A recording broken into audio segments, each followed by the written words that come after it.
Si vous nous rejoignez, merci de votre fidélité. Bienvenue. Mesdames et messieurs, voici les titres de votre journal.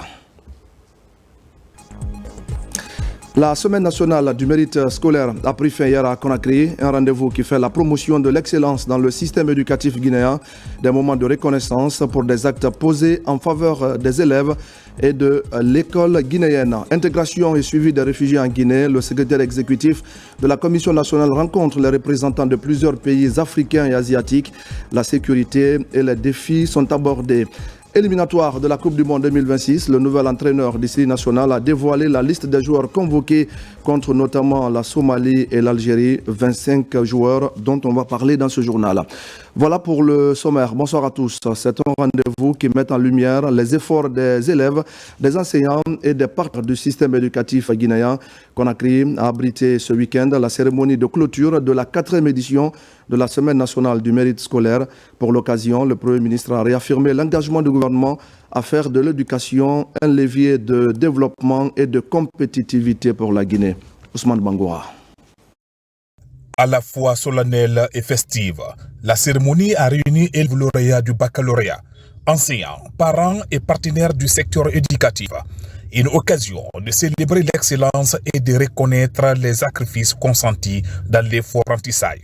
Le Premier ministre Amadou Ouriba, entouré de plusieurs membres du gouvernement, a salué l'engagement quotidien des enseignants et la persévérance des élèves qui se distinguent. Cette jeunesse qui monte au créneau est un espoir pour nous tous, celui de voir dans quelques années des adultes responsables, soucieux du bien commun, protecteurs des intérêts de la nation guinéenne. Mes chers lauréats, vous avez fait le plus simple, conquérir la Guinée. Il vous reste le plus dur, conquérir le monde pour votre pays, la Guinée. Je ne doute pas que vous saurez le faire et vous saurez être à la hauteur de cette légitime attente que nous avons pour vous. Toutes nos félicitations. S'exprimant au nom du président de la République, chef de l'État, le général Mamadi Doumbouya, le Premier ministre Adou Ouriba a tenu à magnifier le courage et la persévérance des élèves, tout en rendant hommage aux enseignants qui, dans l'ombre, façonnent l'avenir. C'est un message d'espoir, c'est un message également d'encouragement à tous les enfants de la République de prendre en compte que la réussite passe par le travail. Le travail, l'effort, le don de soi, la volonté de briser les plafonds de verre, c'est par cette vision et c'est par cette dynamique qu'une société peut progresser. Ce que nous sommes en train de faire n'est pas quelque chose de fortuit. Ça reprend le credo essentiel que le président de la République, dès le 5 septembre 2021, a inscrit comme étant l'axe de transformation sociale de la République de Guinée. C'est-à-dire, il faut changer de paradigme, changer la Guinée de la manière la plus positive. Maintenant, ce changement, et j'ai bien aimé la citation de Nelson Mandela, l'éducation est l'arme la plus puissante que vous pouvez utiliser pour changer le monde. Dans le cas de la Guinée, nous ne faisons qu'appliquer cette vision qui consiste, pour changer la Guinée, il faut changer fondamentalement le système éducatif en l'améliorant. La cérémonie a également été marquée par des distinctions spéciales. Figure emblématique du corps enseignant, Étienne Molo, centaine et modèle de dévouement, a été honoré. De même, les réussites guinéennes à l'international ont été valorisées. Désormais, la SENAMSCO s'impose comme une véritable vitrine annuelle de l'excellence scolaire en Guinée. Le Premier ministre que vous avez vu ici et qui était cet après-midi aux côtés des leaders de l'Axe avec le mouvement pour l'alternance en Guinée, Amadou Ouriba, est largement revenu sur les grandes innovations contenues dans le projet de nouvelle constitution. Alpha Siagaba. Les jeunes de l'Axe multiplient les initiatives pour la vulgarisation du projet de nouvelle constitution avant le 21 septembre, date prévue pour le référendum. C'est dans ce cadre que le mouvement pour l'alternance en Guinée a tenu une rencontre marquée par la présence du Premier ministre, chef du gouvernement. Amadou Riba a à l'occasion présenté les grandes innovations contenues dans la future loi fondamentale. Nous sommes là pour transformer la Guinée. Parce que ne pas transformer la Guinée, c'est retomber dans des problèmes et les crises que nous avons connues pendant des décennies et des décennies. Et la volonté d'aujourd'hui, c'est de tourner définitivement cette page. En tournant définitivement cette page, il faut inscrire cela dans les lois de la République.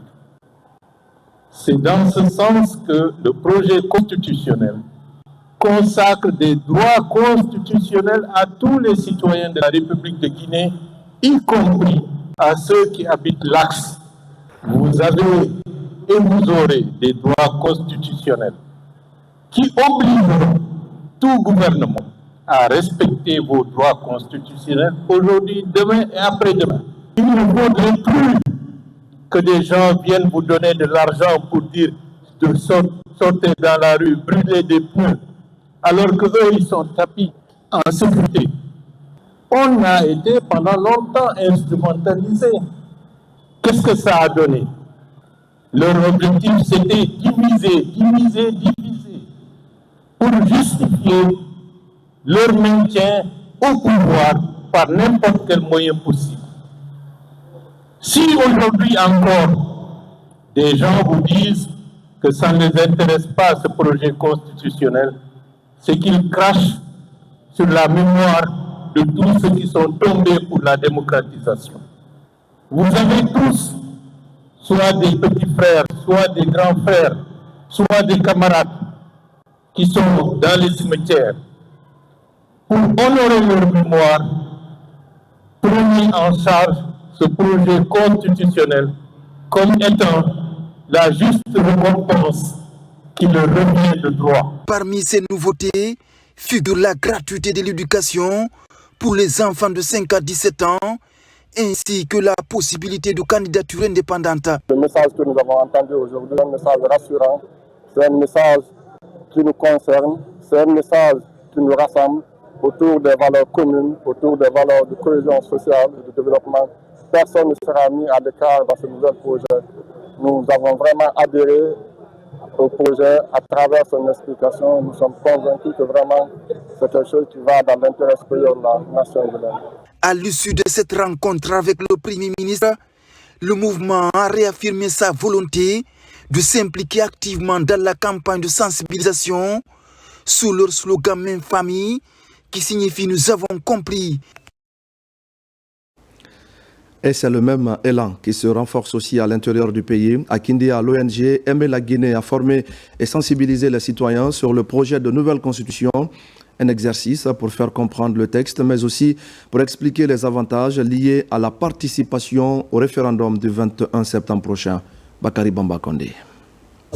Alors que la Guinée se prépare à voter pour sa nouvelle constitution, une course contre la montre est lancée pour informer les citoyens. L'ONG Aimer la Guinée multiplie les actions de vulgarisation à travers le pays. Après avoir sillonné plusieurs préfectures, elle a récemment posé ses valises à Kindia dans le but d'expliquer les tenants et aboutissants de ce texte fondamental à la population.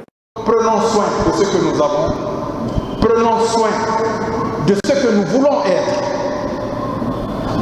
Et pour le faire, il faut nécessairement que nous maîtrisions notre droit fondamental qui est la nouvelle constitution qui, très certainement, après le 21 septembre 2025, sera la nouvelle constitution de la République. de Guinée. Les équipes de l'ONG Aimer la Guinée ont organisé des rencontres publiques et des sessions de questions-réponses avec les habitants. L'objectif est de démystifier le langage juridique et de rendre la nouvelle constitution accessible à tous en abordant des points clés tels que les droits et devoirs des citoyens, l'organisation des pouvoirs publics et les garanties démocratiques.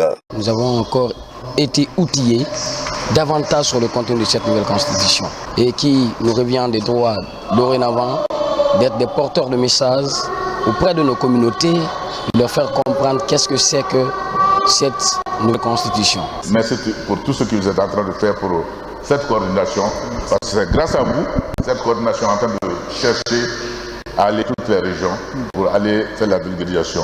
En portant la connaissance de la nouvelle constitution au plus près des citoyens, Aimer la Guinée contribue à renforcer la compréhension des Guinéens autour du projet de la constitution et les encourager à se mobiliser massivement au référendum à venir. À Kaloum, le conseil communal chargé de la vulgarisation du projet de nouvelle constitution a sillonné les différents quartiers de la commune. Une tournée qui a permis aux populations de mieux comprendre le contenu du projet de la loi fondamentale. Le Conseil et ses associés exhortent les citoyens à assurer la restitution partout et notamment dans les différentes familles. Reportage Amadou Bailobari. Dans le cadre de la vulgarisation du projet de la nouvelle constitution, la commune de Kaloum a organisé une tournée de sensibilisation à travers les 11 quartiers. Partout, le contenu de ce texte suprême a été expliqué en langue nationale aux citoyens. Nous avons fait le lancement à la mairie le 14 août et depuis ce jour, le comité communal était sur pied. Nous avons passé dans les différents quartiers, bien sûr, et nous avons vulgarisé le contenu de ce projet de nouvelle constitution et nous avons enseigné les 199 articles de façon essentielle. Les responsables des différents quartiers de Kaloum se sont félicités de la réussite de cette tournée et ont demandé aux citoyens d'élargir avec une pédagogie adaptée la sensibilisation pour faire connaître les enjeux de ce projet de nouvelle constitution. Nous recommandons à nos citoyens, eux aussi, ils doivent faire la vulgarisation au niveau de la famille, des concessions, des mosquées, pour mieux comprendre ce qu'est la nouvelle constitution. Cette nouvelle constitution qui nous ressemble et qui nous réunit, tout le monde l'a su ici, que les différents articles qui étaient exposés sont importants pour la vie de la population guinéenne. Le conseil communal de la vulgarisation se dit avoir accompli un devoir qui est celui de permettre aux populations une meilleure compréhension de la future loi fondamentale de notre nation. Le collectif des cadres pour le développement intégré de la Guinée et l'Union des transporteurs de Guinée apportent aussi leur contribution à la vulgarisation du texte fondamental. Ils décident ensemble de transformer le réseau de transport en commun en une véritable plateforme d'échange, un dialogue direct et franc avec les citoyens, comme vous allez le voir dans ce compte rendu signé Souleymane Diaraya Kamara. Le collectif des cadres pour le développement intégré de la Guinée a officiellement lancé une initiative citoyenne dénommée Dialogue national sur la future constitution guinéenne. Sa mission est de créer un cadre d'échange constructif entre l'État et la population. Commission nationale de développement qui va être mise en place. Et nous estimons que toutes les couches sociales, notamment eux, les transporteurs et même les mécaniciens, ça veut dire tous les travailleurs, en tout cas du fer, comme on le dit de façon courante, seront aussi appelés à partager avec le peuple leurs connaissances. Le collectif s'est dit quoi? Après réellement sa vulgarisation, il ne faudrait pas que la vulgarisation se limite réellement à une période juste avant le référendum. L'appropriation du contenu réellement de cette constitution doit continuer réellement. Elle doit être une activité inhérente. Il faudrait que les gens se l'approprient. L'objectif de ces journées de dialogue citoyen est double.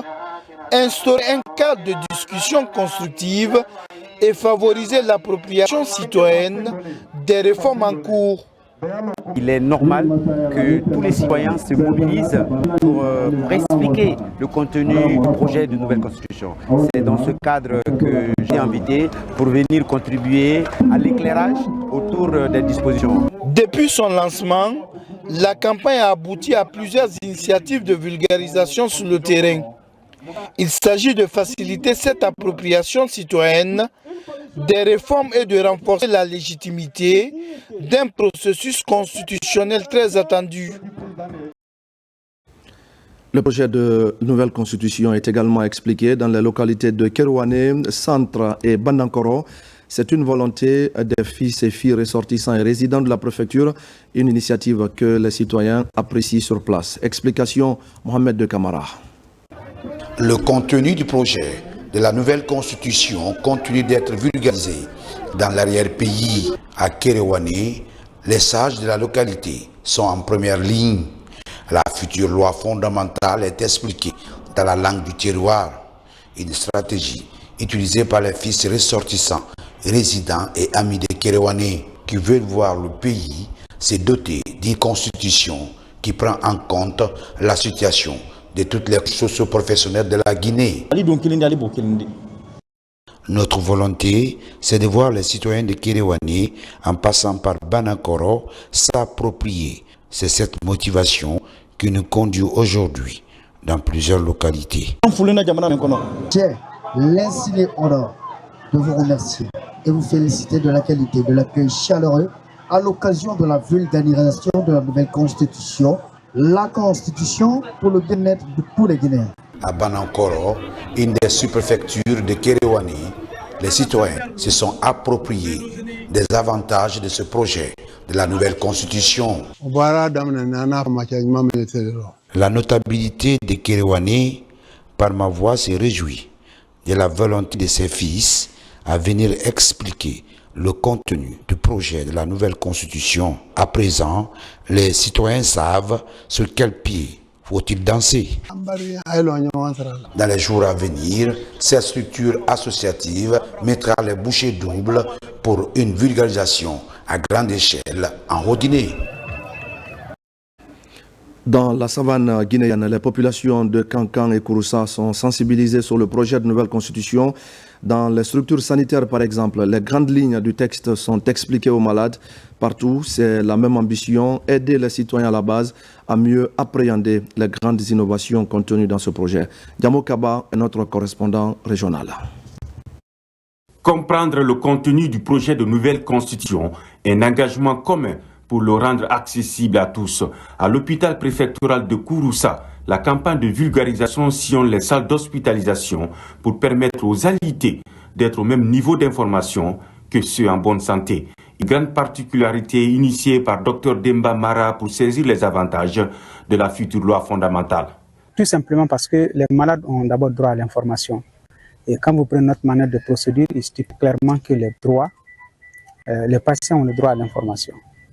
Et comme vous savez, nous aussi à notre tour, nous avons aussi l'obligation non seulement de lire cette nouvelle constitution, mais aussi moi en tant que leader, c'est de partager le contenu de cette nouvelle constitution au personnel de santé, mais aussi aux malades. Même réaction à Kankan pour faciliter la compréhension aux médecins. En première ligne, le directeur préfectoral de la santé pour expliquer les grandes lignes du projet. Chacun se retrouve dans les grandes innovations du projet de nouvelle constitution. Chers responsables, je compte sur vous d'aller sensibiliser sur les avantages, les enjeux de ce projet de nouvelle constitution. Les avantages de constitution doivent à la santé. Il prescrit le caractère prioritaire de l'accès à la santé. Il garantit à tous les Guinéens la couverture sanitaire universelle dans les conditions qu'une loi détermine. La plateforme des citoyens unis pour le développement, PQD, poursuit à Nabaya sa campagne d'information, d'éducation et de sensibilisation sur le contenu du projet de nouvelle constitution. La mairie de Kankan est l'endroit choisi pour faciliter la compréhension du texte constitutionnel. L'objectif visé, c'est de vulgariser, informer et sensibiliser la population à connaître mieux le contenu de cette nouvelle constitution afin de les permettre, n'est-ce pas, de voter le 21 décembre au référendum. Par rapport à ce projet, nous visons à ce que les citoyens participent à la vie de la nation.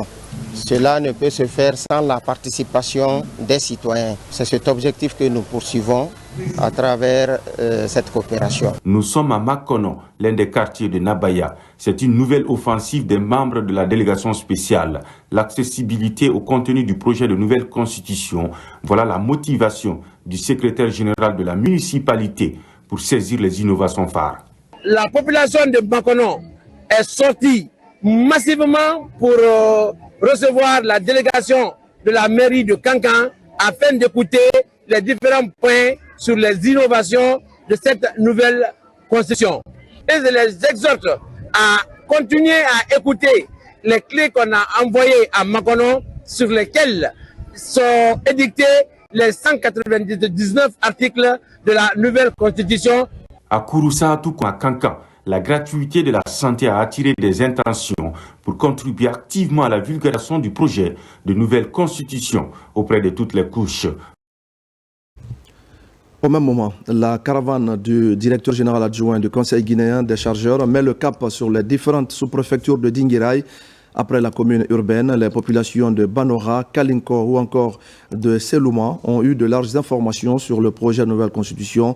Partout, les citoyens ont manifesté leur intérêt devant les innovations proposées dans le document. Idrissa Bar. À Dinguiraye, après l'étape de Mbonnet, la mission de vulgarisation du projet de nouvelle constitution, conduite par le directeur général adjoint du Conseil guinéen des chargeurs, met le cap sur les localités de Darahilimalo, Lopé-Suntou, Matakania et la sous-préfecture de Banora. Partout devant, de nombreuses personnes mobilisées, les grands axes de la future loi fondamentale sont abordés en langue locale dans le but de susciter une meilleure compréhension du texte. Ils sont venus vraiment pour comprendre aujourd'hui qu'est-ce qu'il y a dans la nouvelle constitution. On est en train de se déployer dans les districts. Ceux qui ne comprennent pas français, on va les interpréter en langue nationale, Pulaar, Malinké, Soussou, Guérzé dans toutes les langues. Tout le monde doit se lever pour cette vulgarisation de la nouvelle constitution. Sillonner tous les districts de Kalinko, aller expliquer le contenu de ce document dans les langues.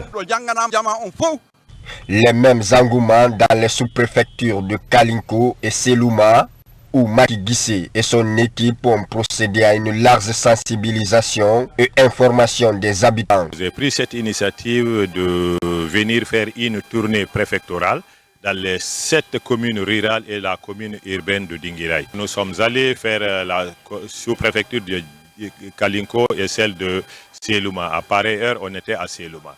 Donc le périple continue. Aujourd'hui, on est en train de conférer avec certains citoyens au niveau de la commune urbaine ici. Avant de clôturer cette longue tournée, une rencontre d'importance s'est tenue au centre-ville de Dinguiraye afin de vulgariser le document avant l'échéance du 21 septembre prochain. Et voilà donc pour le chapitre que nous avons consacré ce soir à cette campagne de vulgarisation du projet de nouvelle constitution. Dans le reste de l'actualité, le ministère des Affaires étrangères fait le point sur la gestion des passeports biométriques. Des statistiques sont données depuis le début de l'opération. L'objectif est de rassurer nos compatriotes du sérieux qui caractérise le processus de confection et de distribution des passeports biométriques. Compte rendu, Makeme Donzo. Notre mission diplomatique en tant que représentation officielle de l'État guinéen à Cuba, a pour priorité de vous mettre à disposition le document du projet de la nouvelle constitution. Mais il ne s'agit pas seulement d'un simple document. Il ne s'agit pas seulement de vous le transmettre ou de vous le remettre. Il s'agit de vous expliquer en quelques grandes lignes, de vous éclairer sur ces enjeux et de vous donner toutes les clés pour en comprendre pleinement le contenu. Car nous sommes convaincus qu'une constitution n'est pas seulement un texte juridique, c'est le socle sur lequel repose notre vivre ensemble, l'architecture de notre institution, le garant de nos droits et libertés. Ce projet de nouvelle constitution a été conçu dans un esprit d'inclusivité et de participation citoyenne. Il reflète notre diversité et nos aspirations communes. Il nous sert pour l'intérêt général. Voilà donc pour ce tout dernier élément du chapitre consacré à la vulgarisation du projet de constitution. On était donc à Cuba où la communauté guinéenne a été largement édifiée sur le texte. Dans l'actualité encore, le secrétaire exécutif de la Commission nationale pour l'intégration et le suivi des réfugiés entame ses activités par une série de prises de contact. Koikoi Beavogui a conféré hier avec les représentants de 22 pays africains et asiatiques résidant à Conakry. Il est question de consolider le climat de confiance et de rassurer les réfugiés de la volonté du gouvernement à garantir leur sécurité. Omelamine Kamara. À ce jour, plus de 2800 réfugiés vivent encore en Guinée. Des réfugiés venus de 22 pays africains et asiatiques. Quelques semaines après sa prise de fonction, le secrétaire exécutif de la Commission nationale pour l'intégration et le suivi des réfugiés en Guinée, en compagnie du chef de cabinet du ministère de tutelle, rencontre les représentants de la communauté des réfugiés de Conakry. Tant d'autres en Guinée pensent que les réfugiés n'existent pas. Et tandis qu'on peut avoir des réfugiés, pas seulement au temps de guerre, mais quand on est stressé, on est dessus dans un pays, on peut chercher un autre pays pour aller se chercher. Et je pense que ce grand nombre que nous avons, les 2808, dont 512 qui existent en Guinée forestière, sont tous en Guinée pour se chercher. Et je pense que l'État, je veux parler particulièrement du gouvernement, doit faire face à leurs problèmes. L'accompagnement que le ministère apporte à ces services est à la fois administratif et budgétaire. Il s'agit donc, conformément à nos engagements et aux tests nationaux et internationaux qui gouvernent la question des réfugiés, de prendre des dispositions, des actions concrètes envers cette couche sociale de notre pays. Parmi ces 2808 réfugiés, 500 personnes vivent dans la région forestière et les 2296 résident dans les zones urbaines.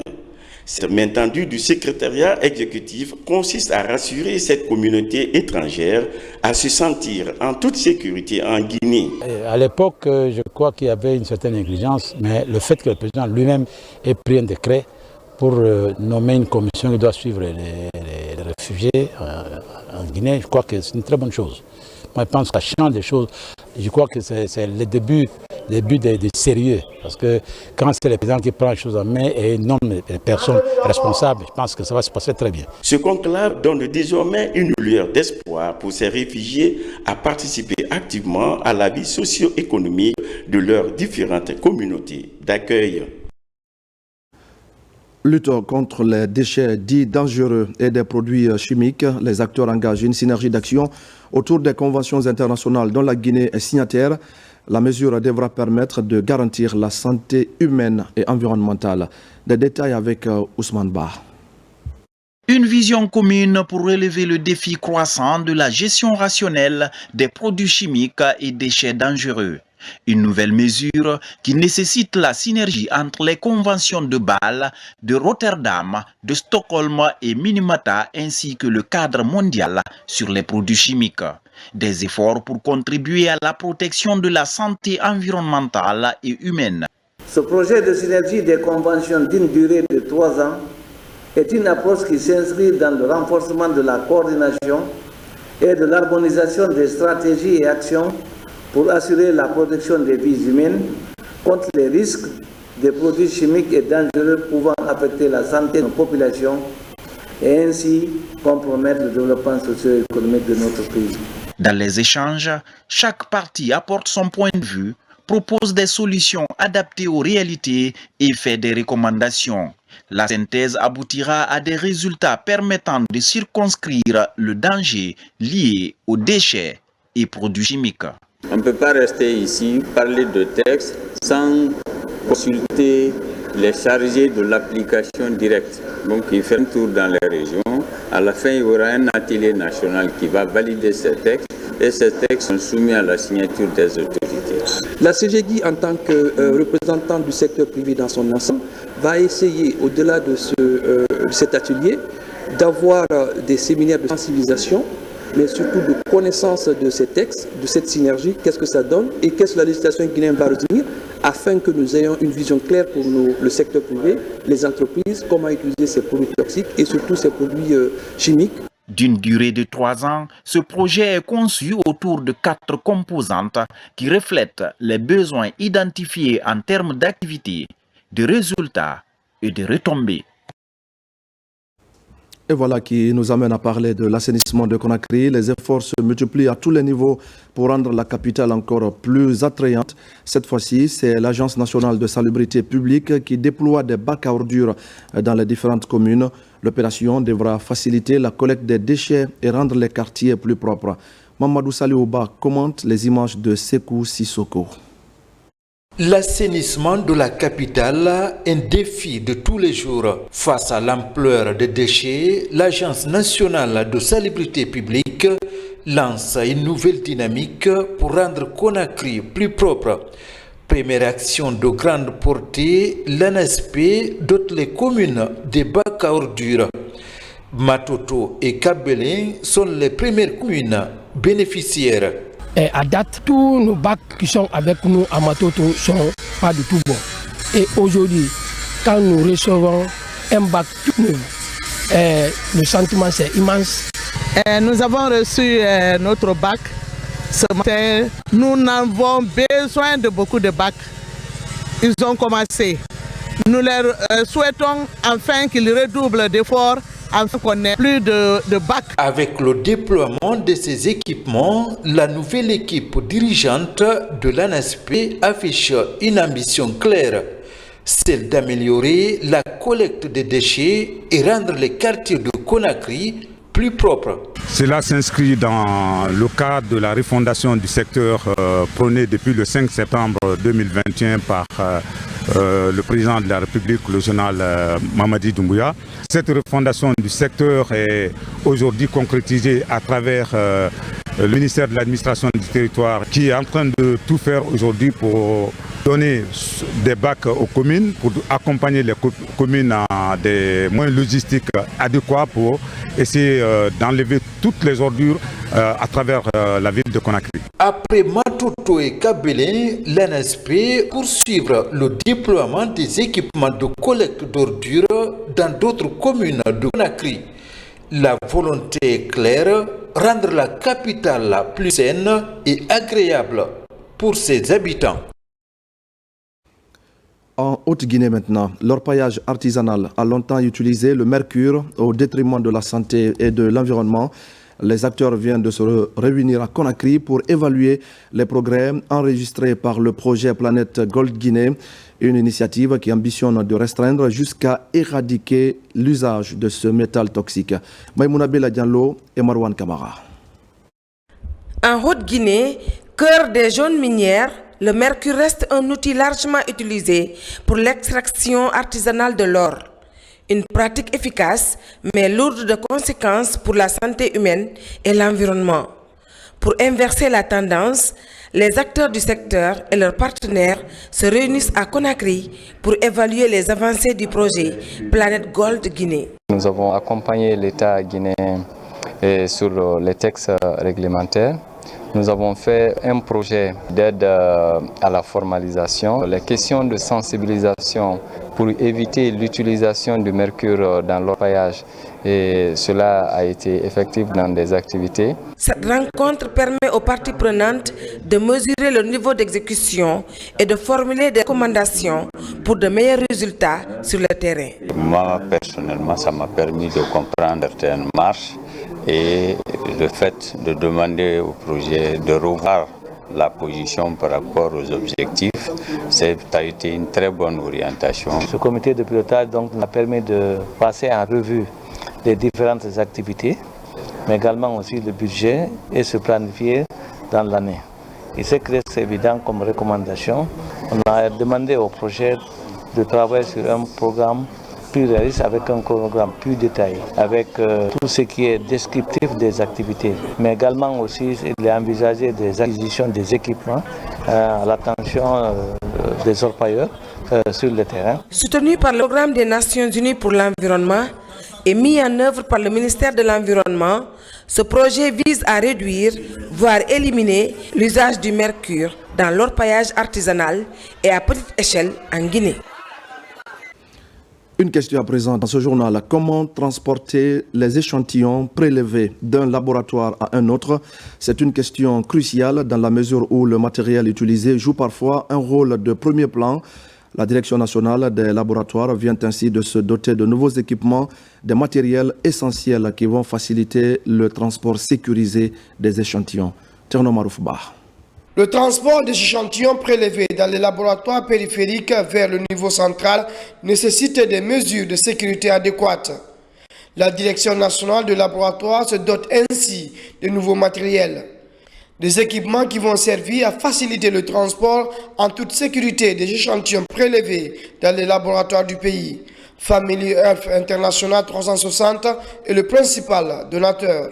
Ce matériel est composé de frigos qui vont nous permettre de conserver les échantillons, des consommables pour le prélèvement des échantillons, des glacières où on va mettre les échantillons, les carboglaces pour maintenir les échantillons dans de meilleures conditions, les étiquettes de danger qui va nous permettre qu'on colle sur le glacier, qui permet aux gens d'expliquer, de savoir exactement qu'il s'agit des échantillons qui sont dangereux. Il s'agit d'un don pour vraiment étoffer les intrants et les consommables ainsi que le petit matériel qui est destiné à un transport efficace des échantillons biologiques, quelle que soit l'origine, donc même au niveau communautaire et sur tout le territoire national. Composé de matériel essentiel de laboratoire et de communication, ce geste de cette ONG internationale intervient à un moment où la Guinée fait face à plusieurs épidémies. Mais si les échantillons n'arrivent pas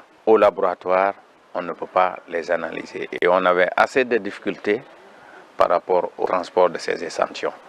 Et ce lot de matériel va faciliter ce travail. Partenaire du ministère de la Santé et de l'Hygiène publique depuis plusieurs années, l'ONG Family Health International 360 apporte son aide dans le domaine des laboratoires en Guinée.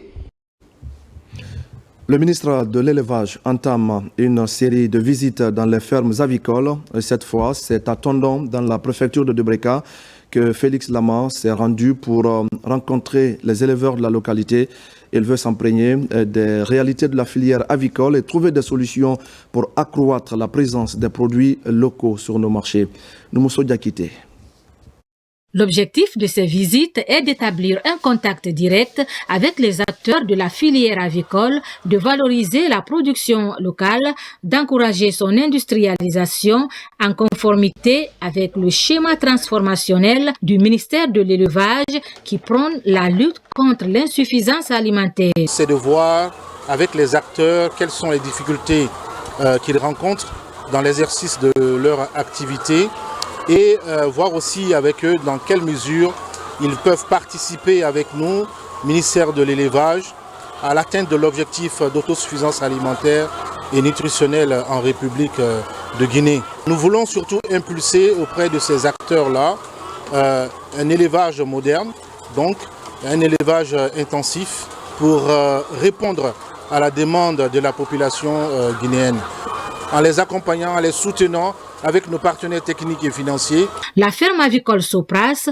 avec 50 000 poules pondeuses pour une production de 1200 alvéoles par jour, ainsi que le complexe avicole TMD et son unité moderne de production de poulet de chair sont les premières étapes de cette visite. Un grand honneur pour nous. Aujourd'hui, c'est l'autosuffisance alimentaire qu'il faut dans notre pays. Quand on venait d'arriver, les œufs qui étaient sur le marché, c'était pratiquement les œufs importés. On s'est dit qu'on ne peut pas être là que nous sommes alimentés par les pays étrangers, surtout notre aliment de base. C'est pourquoi on s'est lancé là-dedans pour vraiment essayer d'alléger le prix des œufs sur le marché. Aujourd'hui, nous avons essayé d'attaquer le marché de Madina avec les grossistes. Malheureusement, à cause du prix du poulet importé, nous n'arrivons pas à écouler. Donc là, nous ficelons des contrats. Nous sommes en train de négocier des contrats avec des sociétés minières qui ont des bases vie, avec des hôtels, afin de pouvoir écouler les produits. Cette visite guidée vise également à établir un nouveau réseau de valeur et de collaboration entre les différentes parties prenantes du secteur de l'élevage dans le pays. Rencontre à Kindia des acteurs régionaux impliqués dans la vulgarisation du contenu des instruments de sauvegarde sociale et environnementale du projet d'intégration numérique en Afrique de l'Ouest. Une rencontre préparatoire en prélude à l'arrivée prochaine du second câble sous-marin en Guinée en toile de fond, faciliter la connexion Internet et mobile dans notre pays. Falilou Diallo. Cette rencontre de Conakry s'inscrit dans le cadre de la mise en œuvre du projet Fonio durable en Guinée. Le Centre pour la promotion des importations en provenance des pays en développement appuie le processus pour la période 2022-2026.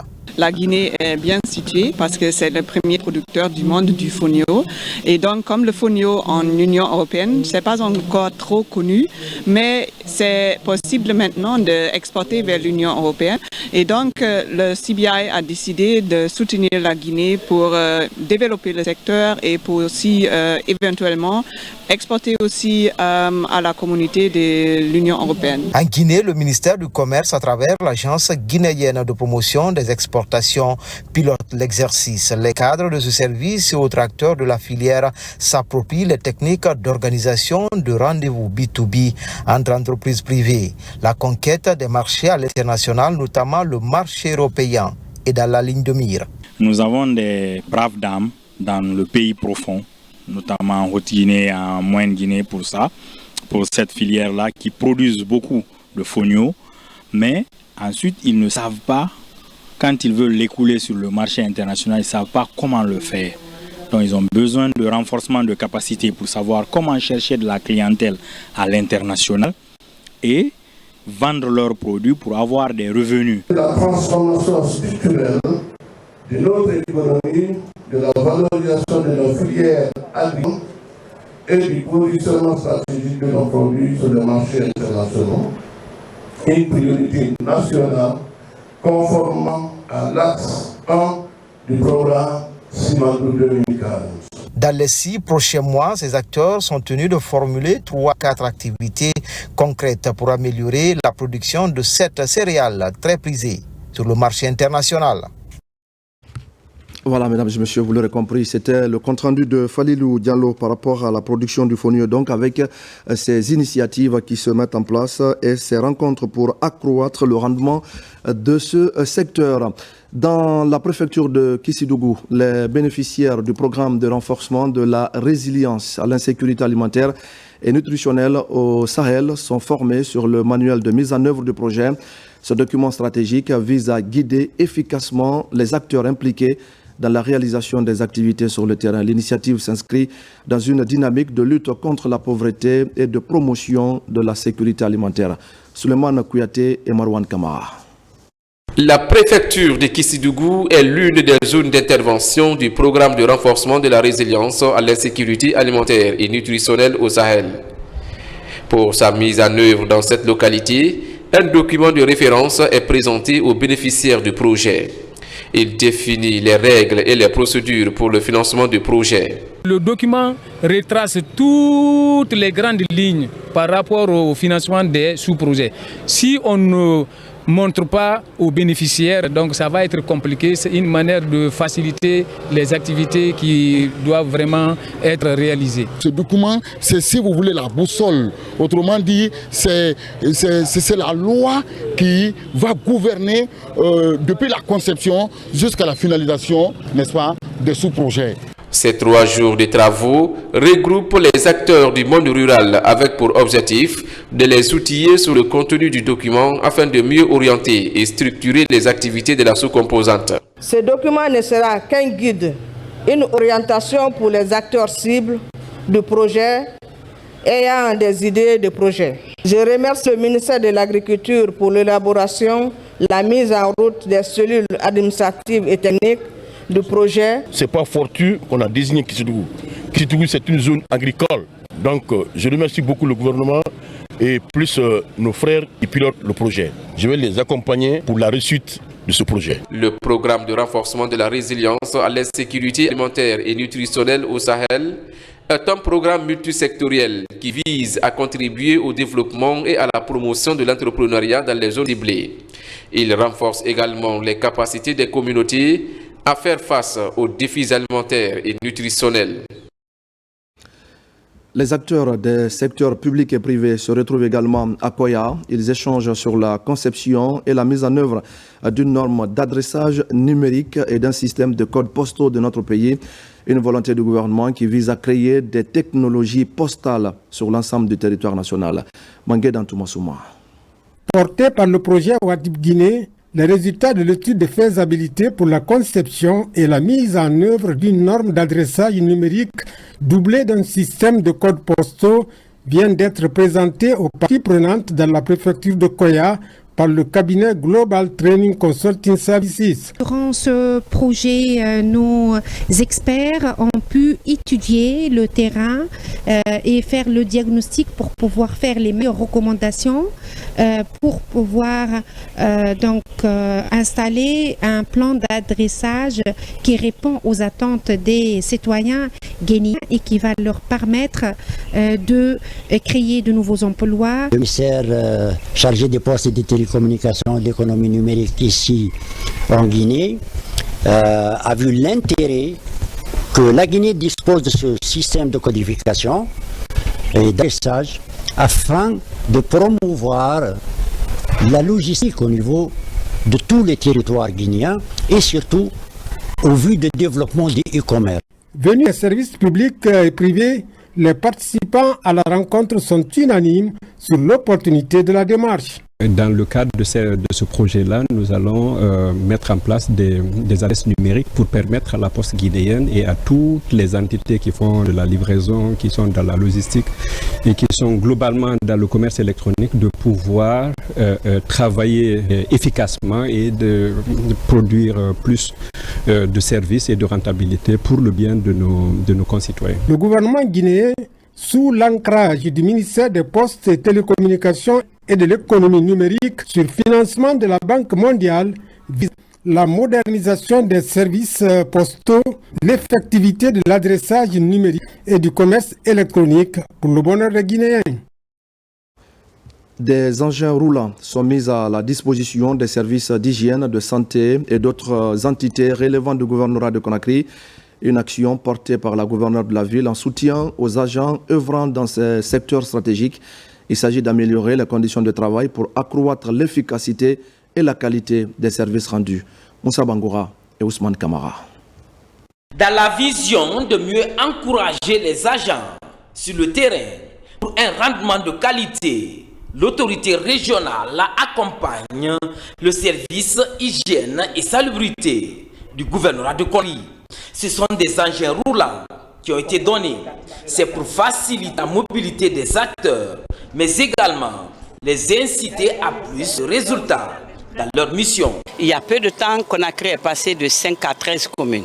Donc il fallait forcément donner les moyens de déplacement pour les 7 nouvelles communes pour mieux leur permettre de travailler. Et je les invite à continuer dans la lancée que nous avons commencé. En plus de l'hygiène, le service d'élagage et le courrier central du gouvernorat ont bénéficié aussi de cet accompagnement. Sans l'hygiène, l'homme ne peut pas être en bonne santé. Si elle octroie tous les moyens que nous avons souvent demandé, nous motiver à bien faire le travail.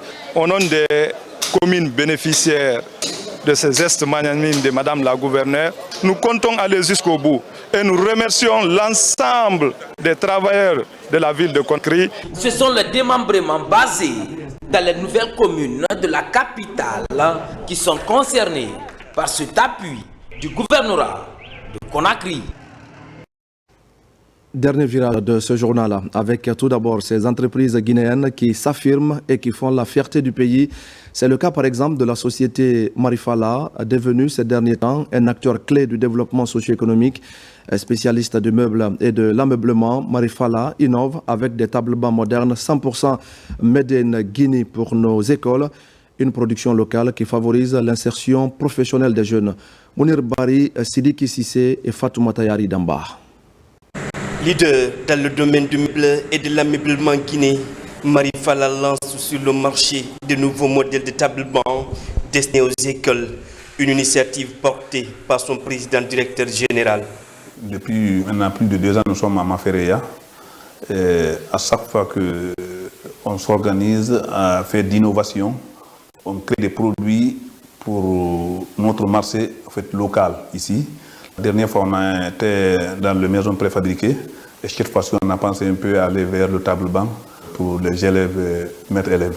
L'autre avantage, pour ceux qui cherchent à exporter ou bien à envoyer lointain de Conakry, on peut produire encore des tables-bancs démontables.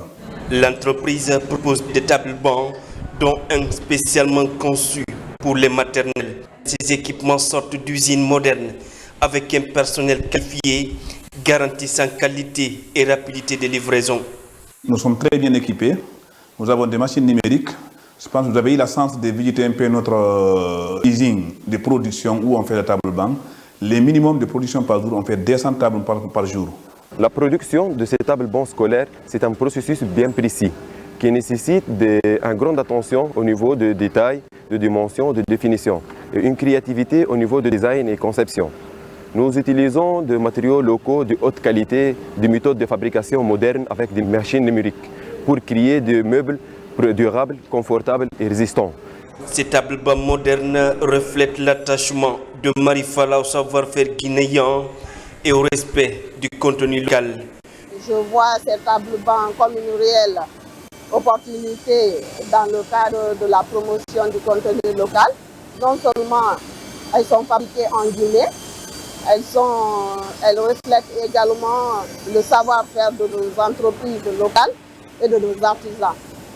Alors c'est ce genre de projet que nous recherchons à travers la promotion du contenu local. Je suis chargée de rechercher les meilleurs fournisseurs locaux pour nos matériaux et équipements. Cela me permet de contribuer à la croissance économique locale et de promouvoir les entreprises guinéennes. Forte de son expérience, Marifala réaffirme sa capacité à équiper durablement et à moindre coût les écoles de Guinée et de la sous-région. Un mot de sport, je le disais tout à l'heure au sommaire, les éliminatoires de la Coupe du Monde 2026, la Guinée s'apprête à négocier 2 matchs les 5 et 8 septembre contre la Somalie et l'Algérie. C'est au compte des 7e et 8e journées. Le tout nouveau sélectionneur du style national, Paulo Duarte, a publié une liste de 25 joueurs, dont 2 locaux, pour ces différentes rencontres. Les détails avec Ablaye Diallo et Sadouba. Se repositionner dans le groupe G, adopter une exigence à tous les niveaux pour les résultats escomptés, tels sont entre autres les mots d'ordre de Paulo Duarte. Pour son baptême du feu avec la sélection guinéenne, le technicien portugais a convoqué 25 joueurs dont 2 locaux, Alassane Bangoura et Bachir Bangoura du milieu FC de Cancan. Sans oublier la première de Moussa Balakonte, le milieu de terrain de Young Africans de la Tanzanie. Faire le maximum de points dans ces 4 matchs qui restent, récupérer l'équipe psychologiquement le meilleur possible, voir dans 7 matchs, dans ces 2 prochains matchs et après dans le match d'octobre, voir avec qui, quels sont les joueurs qui je peux compter sur l'avenir, dans quel système ou dans quelles options, en fonction de la qualité ou de la disponibilité du joueur que j'ai avec moi, voir quel est le meilleur système. On doit toujours travailler des systèmes. Paulo Duarte fera ses 2 sorties sans certains joueurs cadres, notamment le capitaine Nabi Keita. Des absences liées à diverses raisons, selon le sélectionneur.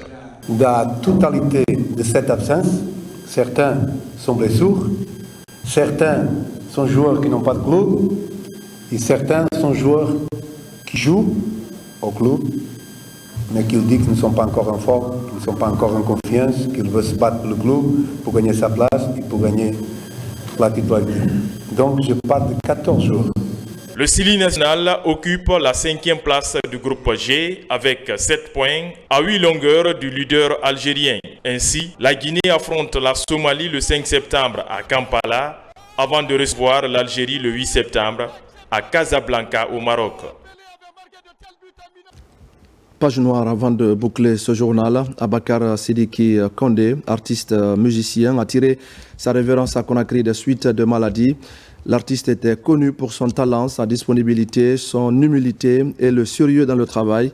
Avant son inhumation, il a eu droit ce dimanche à un symposium organisé par l'Union nationale des artistes et musiciens de Guinée. Que son âme repose en paix. Amen. Mesdames et messieurs, c'est la fin de ce journal. Merci à tous de l'avoir suivi, notamment dans les préfectures de Kankan et l'Elouma. Je vous retrouve la semaine prochaine pour d'autres actualités de la Guinée, notre paradis, terre de richesse et d'innovation. Bonsoir à tous.